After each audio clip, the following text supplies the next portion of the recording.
Welcome to FranklinCovey's Be a Better Leader series. I'm your host, Lena Rinne. I serve as the Senior Vice President of Professional Services and Client Facilitation for FranklinCovey. On this season of Be a Better Leader, we're talking all about how to amplify your organization's impact. At FranklinCovey, we help leaders develop the skills necessary to lead their teams to greatness. Many leaders have the technical skills the role requires, but they lack the management and motivational skills to lead others effectively. In this episode, we'll be talking about how to amplify your organization's impact by creating collective behavior change. Like many things in recent years, the standard for great leadership has changed. It's no longer enough to keep your people aligned on organizational objectives. Great leaders need to develop their teams so they can create collective behavior change and produce impactful results again and again. Here with us today to talk about how leaders can create collective behavior change in their organization is FranklinCovey's Executive Vice President of Products for the Enterprise Division, Will Houghteling. Will, thank you so much for being with us today. Absolutely. Thank you so much for having me, Lena, and really excited to be here. Yeah, it's so great to have you. Will, there's a lot of talk out there about what leaders need to do to develop their teams and create collective behavior change. And this is one of the many areas of expertise that you have. So tell us, how can leaders do this more effectively in their organizations? Absolutely. So a leader's job today goes so far beyond just helping an organization achieve their goals. They really need to develop the character, mindset, skill set, and behaviors to inspire their teams, navigate periods of rapid transformation, and deliver exceptional results. But providing training isn't enough. Leaders, and especially L&D leaders, need to invest in solutions that drive behavior change, both individually and collectively.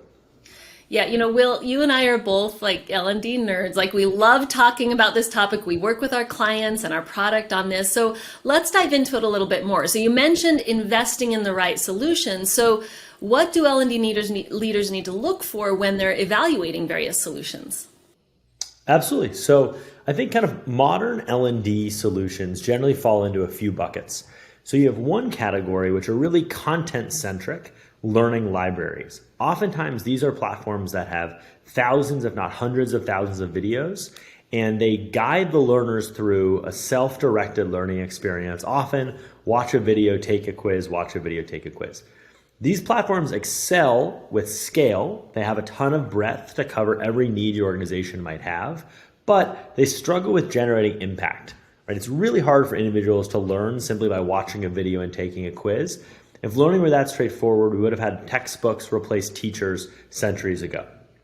At the other end of the spectrum, you have approaches that are less content-centric and really people-centric, where there are organizations that have great training capability. Often these are coaching organizations that do one-on-one coaching, or they're more scaled training experiences where there's less of a content focus and it's really focused on the best possible instructor leading a classroom environment and creating a space for individuals. These approaches are, the more people-centric approaches are often more like professional therapy than they are traditional training. Harder for learners to develop skills and more an exploration of their existing leadership experience and some of the challenging relationships that they have.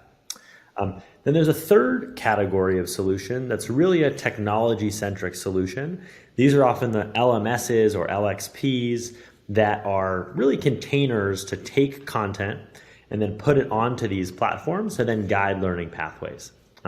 And at FranklinCovey, our goal is to actually uniquely combine all three of these different approaches. So we have our own content. So we're not just a marketplace. We're not just a technology platform.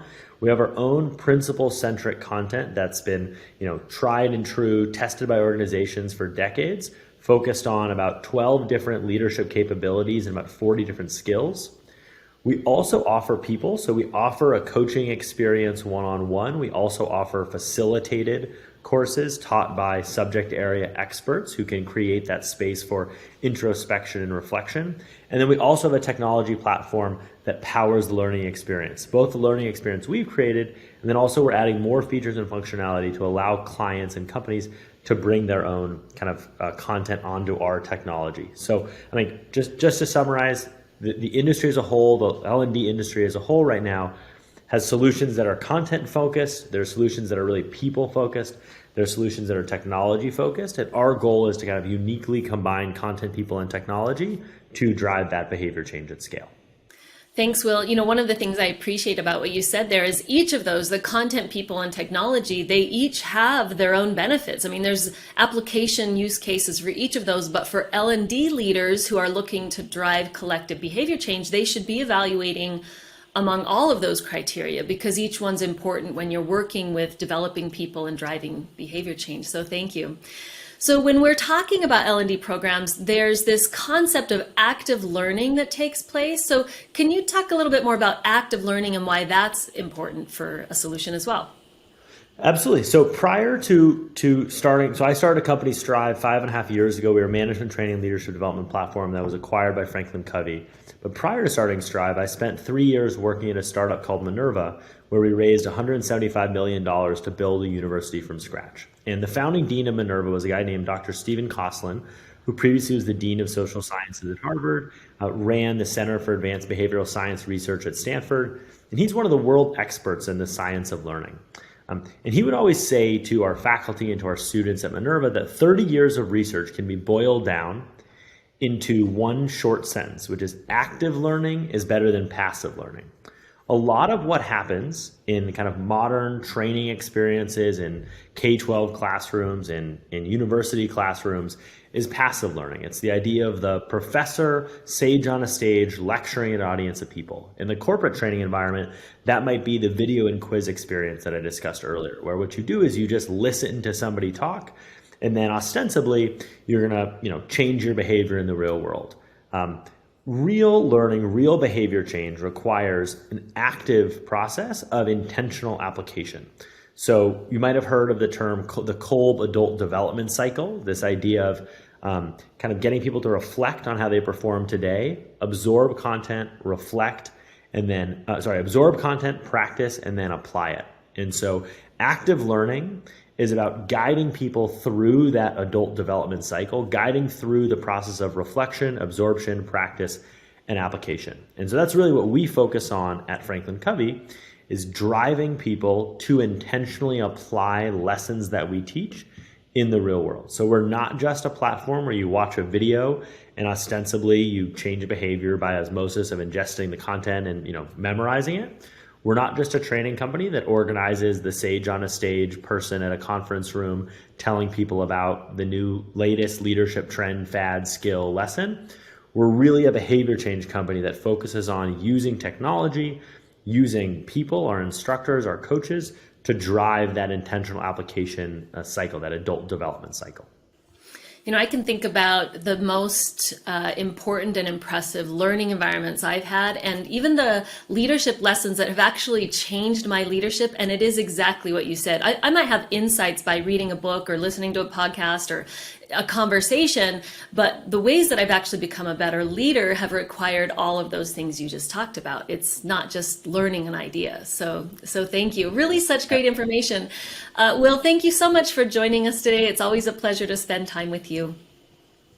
Absolutely. Yeah. Thank you so much for having me, and really interesting always to kind of talk about the science of behavior change, science of learning, and how kind of our solution brings that together and drives great outcomes for our clients. Thanks, Will. The secret really to driving behavior change at scale is to invest in solutions that are based on timeless principles of human effectiveness and equip every person in your organization with the mindset and behaviors that they need to reach new levels of performance. Thank you for joining us today. For more helpful resources, visit us at FranklinCovey.com.